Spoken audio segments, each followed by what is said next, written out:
Taste the Daily. வருவாய் மற்றும் பேரிடர் மேலாண்மை துறை மற்றும் நில அளவைய துறையில் பணிபுரியும் அனைத்து நிலை அலுவலர்களுக்கும் உரிய பணி பாதுகாப்பு வழங்க வேண்டும். அனைத்து காலி பணியிடங்களையும் விரைந்து நிரப்ப வேண்டும். மேம்படுத்தப்பட்ட ஊதியம் மற்றும் தனி ஊதியம் வழங்க வேண்டும் என்பது உள்ளிட்ட 7 அம்ச கோரிக்கைகளை வலியுறுத்தி ஆர்ப்பாட்டத்தில் ஈடுபட்டனர்.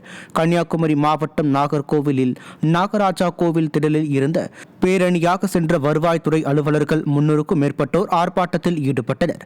இதேபோல் ஈரோடு, சேலம், கடலூரிலும் வருவாய்த்துறை அலுவலர்கள் ஆர்ப்பாட்டத்தில் ஈடுபட்டனர். தொடர்ந்து சமூக விரோதிகளால் தாக்கப்படுகின்ற வருவாய்த்துறை அலுவலர்கள் கனிம வளங்களை தடுக்கும் பொழுதும், அரிசி கடத்தலை தடுக்கச் செல்லும் போது, நில அளவீடு செய்துள்ள போதும், பல்வேறு விண்ணப்பங்களை விசாரித்து அதை அரசு விதிகளுக்கு புறம்பாக இருக்கும்போது தள்ளுபடி செய்யும் பொழுதும் தொடர்ந்து எங்களை தாக்குதல் நடந்து வருகிறது.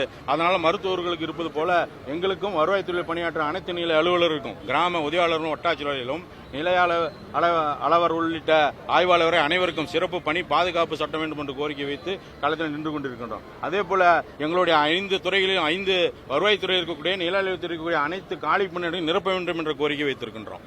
அதே போல நில அளவுத்துறையில் வெளிமுகமே அவுட் சோர்சிங் பணி நியமனம் செய்வதை வருவாய்த்துறையிலும் நில அளவுத்துறையிலும் முற்றிலுமாக நிறுத்த வேண்டும் என்ற கோரிக்கை வைத்திருக்கின்றோம்.